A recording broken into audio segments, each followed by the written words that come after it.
1, 2. Hello, and welcome to the Connect podcast, a podcast by the Holdrege Area Chamber of Commerce.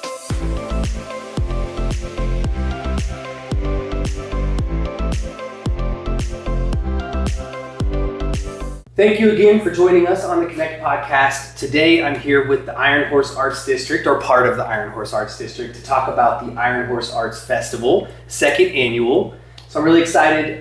Before we jump into some questions, Dairy Queen has supplied us with a brand new Reese's Caramel Craze Blizzard. So we're gonna test this out, see if it's any good, and go from there. I will be honest, there's not much that's Reese's that I won't demolish. So let's check them out. Have you guys had this before? I know one of you have. I have. I had it over the weekend and no complaints. Yeah. So. All I know is that my wife and I stop at Dairy Queen at least once a week for a little mini date night, and we always get the Reese's ones. Well, an honorable mention, I don't know if this is new. This probably isn't new, but when I was picking up the ice cream they got me for food today, I thought, man, I'll just get lunch. And they have a chicken strip sandwich. Oh. Yeah, and then they put their flamethrower sauce on it, which is amazing. So yeah. I reviewed that as well today. That was delicious. That was really good. Thank you, Dairy Queen. It's amazing. Yeah, thank you so very much. Before we start, do you guys want to introduce yourselves a little bit just so people know kind of how you're involved with the Iron Horse Arts Festival? I'm Rebecca Anderson, and I am new to Holdrege, and I got involved with Iron Horse Arts District by being contacted by one of the board members. Yay. And it was an obviously yes answer to be part of something that's creative and just sparks creativity and art in Holdrege. So I'm on the board, and I'm very excited to be here today. Heck yeah. And the festival coordinator. Yes. Very excited. I'm Cassie Ehrenberg. I'm the executive director of the Iron Horse Arts District. And I'm still relatively new to Holdrege. I've been here a couple years. My husband grew up here. And I learned about the Iron Horse Arts District in late 2023 when they started having some community meetings. And I thought, this sounds amazing. Yeah. And kind of got involved as a volunteer, and then they were looking for someone to head up the district, and I was looking for something to do with my time. So it just kind of worked out beautifully, and it's been a fun ride for the last year and a half or so. Yeah.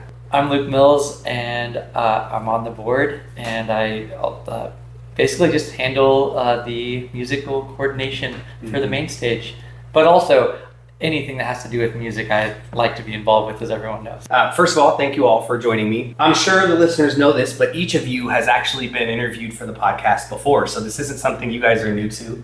Last year, one thing that really stuck out to me about the Iron Horse Arts Festival, as opposed to other festivals in the area, is it was really just focused on art. And to see all of those people walking around to not just, at Midsummer Swedish Days, we've got tons of different booths, but not all of them are art related. And so to see people out there just really checking out the art, watching the demonstrations, there were so many different types of art. It was just so fun. Do you guys want to share any stories, attendance, success stories from last year? I was really excited. We had over 1,000 people during the day, and for our first event, I thought that was fantastic. Something brand new in a rural area, just focused on art. I thought that was incredible, and it was just so cool to see all these different artisan vendors and demonstrators out there, and then the concert at the end of the night, just incredible. So it was a lot of fun. Yeah, so let's talk a little bit about the artisans that were out there last year, because there was a ton of different things. I know I was out there doing some DJ things. You had some songwriting stuff going on. So tell us a little bit about some of the things that were happening. First off, I've never done that before, and of course, we've talked about I do the producing thing, and we work with artists from all over the country, and getting to kind of break down the songwriting process, I was actually really nervous about that, but when we got into it, it was just taking those basic ideas of dissecting the song, and I was actually shocked that people came around and were interested in how this worked, and we had a great little crowd there, and of course, toward the end, the other part that I really liked was the state poet. Yes. He was incredible, and he brought a lot of people out. My experience on the hold during the day part was just walking around to the different vendors and booths and seeing the pottery stuff. Of course, I didn't get to stay real long because I had to get over to the main stage for Logan that night. But no, what a great experience, and was very pleased with the turnout myself, just watching the people get excited about it. Yeah, me too. What were some of your favorite artists and vendors? I loved that we just had such a wide variety. So like Jillian Bailey was out there doing, digital art, which is, cool for people to get that sort of experience where, a lot of times people think art has to be fine art, painting, photography, and it was really interesting to see this wide variety. So digital art mixed with photography. We had some glass blowers from the University of Nebraska at Kearney. Just all kinds of different things out there. Pottery, just amazing variety. And then our live mural artist, Hal Snyder. It was just a pure celebration of art throughout the day and giving people this wide variety of art experiences. Even culinary. We had culinary artists that were doing amazing work. So yeah, we just wanted to expand how people think of art from beyond just fine art or traditional arts, and it really encompasses a lot more of that. That's true. One of the things I was really surprised by was how well the Jeremy Hansen Art Gallery live painting went. That was incredible to watch. So that was one of my favorites. And then, you spoke a little bit about making it up on the spot with your songwriting thing. I was doing that with the DJing thing too. Yeah. I'm like, I've never done this before. I'm going to play off of the crowd a little bit, One thing that I thought was incredible was Ryan Quincy's event. It packed the lobby of the Sun Theater. And how cool is that to, come back to your hometown and be able to talk about your experiences in Hollywood and LA and then showcase your series that's about this town and people can see it. I mean, it was packed. I thought that was really cool that people came for that. Yeah, no, that was amazing. And also, it was the start of the host bus tours. I forgot about the bus tours. Those were amazing. Amazing work. We added that it was part of the festival, but really that was all Sheila Tringe. She set it all up. She printed everything out. She got all of the videos together, and we will have that again this year, at least as far as the movie portion of it. Good. So, that's amazing. Well, moving on to this year, August 23rd. We're like a week away. Actually, by the time this comes out, will be the week of the festival. Tell us a couple of things we can expect from this year. Where do I start? Well, we have three main components. First is the Artisan Expo, and then we have the Artistic Film Showcase, and then we also have the concert. So we have the daytime portion, which is the Artisan Expo, which is from 10 to 4 at the Courthouse Lawn. There we have demonstrations, performances. We have the Nebraska State poet, Joel Rogers, joining us. And in between, we also have something for kids this year called the Strain Beans. I say it's the Modern Wiggles. I don't know if I can say that, but they're so much fun. That will be at the auditorium. And so that's free. And it's free, yes. It's all free. Everything is free during the Artisan Expo, so why not come out and see what all the art's all about. And we also have Hal Snyder joining us again for the live mural painting. It'll be gorgeous. She's amazing. Yeah. And then we also have some hands-on demonstrations as well. The Museum of Nebraska Art Mosaic mural activity is from 12 to 3, and that's where you are able to actually take part of creating a mural that will show up in on their Mona's website and somewhere in Nebraska. That's amazing. Yeah, and there's a lot more too. I could go through every single one of them. We'll touch on the daytime performance. We have Terry Debin. He will be performing in the morning.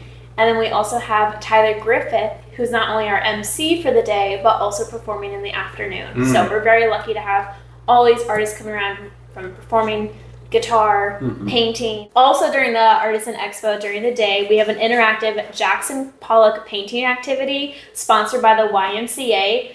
Jackson Pollock is a 1940s drip painting technique from abstract expressionism style.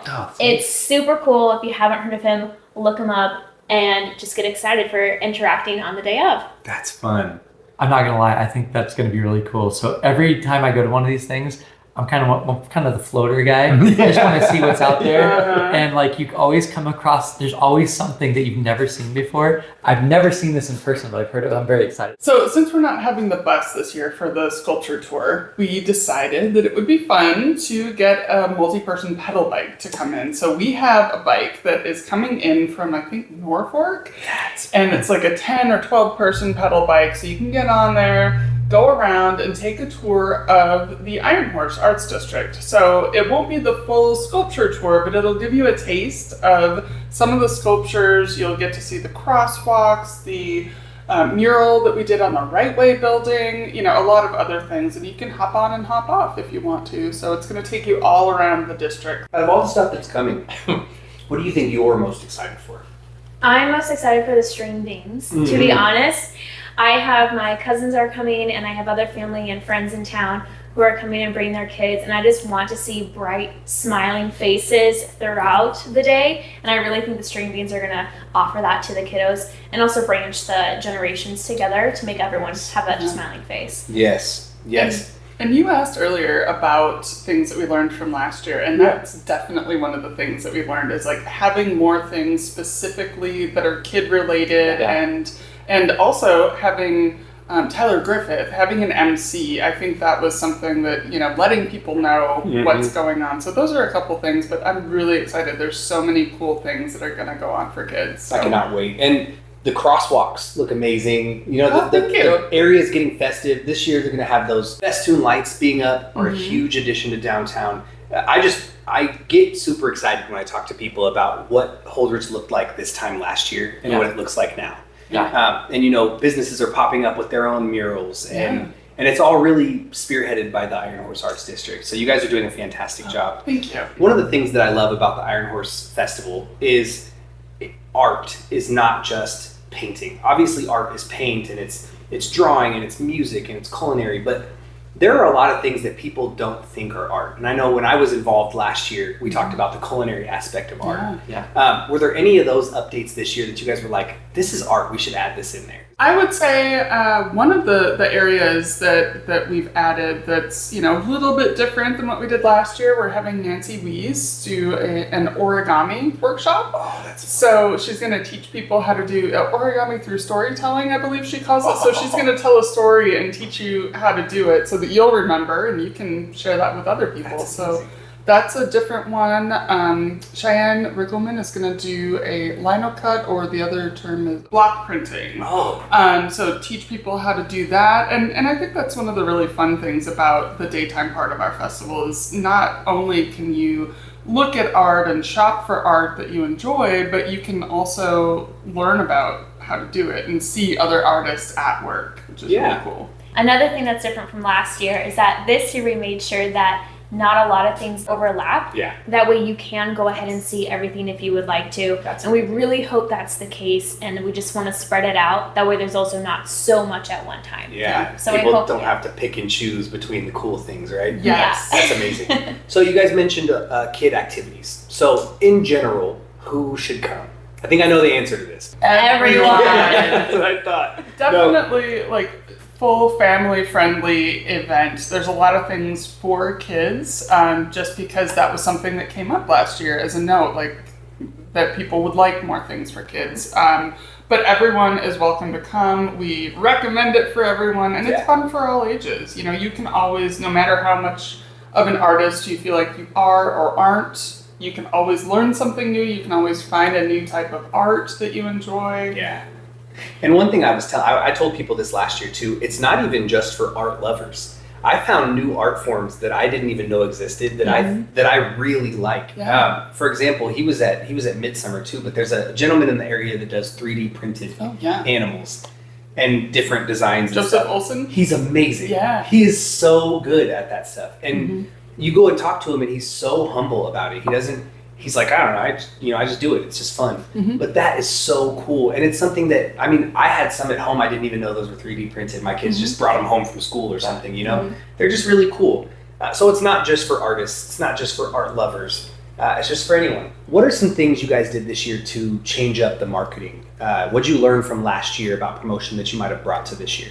That's a great question. What we learned from last year is that we just need a little bit more promotion. We need to get out there on Facebook, Instagram, X, formerly Twitter, newspapers, the flyers, everything. We just got to get it out there to people's hands in any kind of way that they receive marketing materials.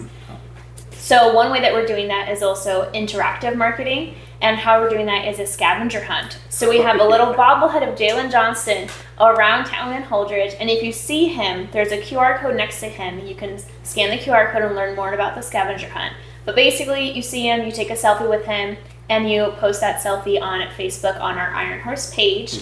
There's more instructions on there, but that's been super cool to learn about our Facebook and how the Holdrege community interacts with each other, and it's so fun to see people smiling, like getting excited. Oh, and if you are the first person to comment, you get a free concert ticket. Yeah. So this week we are ending the drawing at Friday at 6 o'clock, and even if someone else has commented already, if you continue to comment, you are in the grand prize drawing for 2 free concert tickets. That's amazing. So that's one way you can find Jalen around town. It's fun because I was eating, we had a member meetup as a chamber staff at Katrina's. This is probably a couple weeks ago. And DJ from KUVR, he walks in and he's just... And I thought, what are you doing? He said, I'm looking for this bobblehead. I know it's here somewhere. So I know people are excited about it. It's definitely helped spread the word. So also as a part of the marketing thing overall, we're trying to just get more people involved. So it's not just the main stage, the flyover country main stage thing. We added a new thing this year that's happening at Lost Way. And Tyler Griffith, not only is he playing for the Artisan Expo and being the DJ all day, or the MC, he is going to be our main focus over at Lost Way from about 4 to 5:30. Oh, that's cool. And there will be a couple other artists yet to be named. It's going to be special. But the biggest thing is we're trying to get as many people, especially in the artist world. This right here, these little things are the new radio and the new television. Yeah. Everyone's got these things, these phones. And what we've seen is just everybody jumping on, tagging each other. The cross-pollination that way has been super influential this year. I don't want to take away from like radio and television because that's what I grew up on. I saw the special, there's a little magic, especially with radio. But now we're just doubling down and with the interaction with the bobblehead, people are online interacting, but now we're interacting in real time, in real space, in real life too. Yeah. So trying to marry all those things together, I think we've done a pretty good job this year. Obviously, we will learn some things this year when it's over. Yeah. But the Lost Way afternoon thing, kind of deeming it the FIJAC pre-party. I love that. know? What time does that go? So that'll go from about 4 to about 5:30ish. That's great. That's amazing. Who are some local artisans that are coming that maybe you didn't see last year? I'm very excited. We just got Vintage Embers candles signed up, so they're going to have a little candle bar and candles and dried flowers, I believe. So you can, they'll have different scents. You can kind of make your own candle based on scents you prefer, which is kind of cool. I'm looking forward to meeting Andrew Sint. He's a producer and director, and we actually have him on the Artisan artistic film schedule at the Holdrege Sun Theater. And he is playing his movie Moving in Stereo. It was actually filmed in Holdrege. It centers around cruise night and someone trying to find out who this radio persona is. So it's really interesting, and it's also touches close to home because in college, I went to college and did theater classes with some of the actors that are in the film. Oh, that's cool. Yeah, and I'm really excited to also meet Andrew and see just his work ethic and just talk to him about his film. That's fun. That's amazing. One thing that people can't stop talking about with this festival that we really haven't touched on yet is the concert at the end of the night. And so, Luke, do you want to talk a little bit about, well, one, who's coming, how that came to be and some things you might be excited for? It's going to be exciting. I think we've got a great back to the thing of what we learned last year. We had a lot of artists on the main stage last year where it was almost too much. Great artists, great lineup. So, but coming back, returning this year is going to be Kyle Saylor. And then of course, when I was playing one of my last few shows last summer, we brought a kid named Jaden Schumacher, and he's going to be back here with his band, and he'll be doing a set. And then our headliner, which everyone is really excited about, Jalen Johnston. And we've been working with Jalen Johnston for almost 2 years. Oh, wow. And been producing his stuff. I guess you could say doing a little bit of development. And then, of course, we heard kind of midway through his whole process that he was trying out for The Voice. And we just kind of knew, all of us just kind of had a feeling this was going to do something. And we worked with a lot of people who've been on those TV shows over the years, but there's something about Jalen that's very special. And if you all watched The Voice this last season, we anticipated that he was going to do very well. We didn't know how far he was going to go, but we locked him in as soon as we possibly could in hope that some magic would happen. And man, did it. I mean, the drama was real. NBC television, they did a great job with it, from him kind of nonchalantly being escorted off the show to 2 weeks later being saved with a super save. And then going from that point all the way back to becoming the runner-up at the very end, taking second overall. And he has just had a killer time this summer. And here's the thing, he's already done a few shows with some of our events this summer with Jack. And what you saw on television is exactly who he is in real life. And they don't like to talk about it that much, but if you watched it, he's just a real kid. He is one of the few people that on national television forgot the lyrics of a song. And he kind of forgot where he was, and it was like you could feel the whole world just go, oh, And then he got to do a second song that night, and he came back and did Cold by Stapleton, and he just killed it. I mean, you forgot that he messed up. But the messing up thing just kind of showed everybody that he's really human, and he's a real person. He's from Derby, Kansas. He's from our region. 2 years ago, he's playing small little bars, and now he's playing in front of tens of thousands of people. And he's coming to Holdrege. God, isn't that beautiful? And a little side note, a couple of the guys from this area, they're backing up him as a band. So that's so fun. So he's incorporating the local talent as well, and he's just got a heart for small town.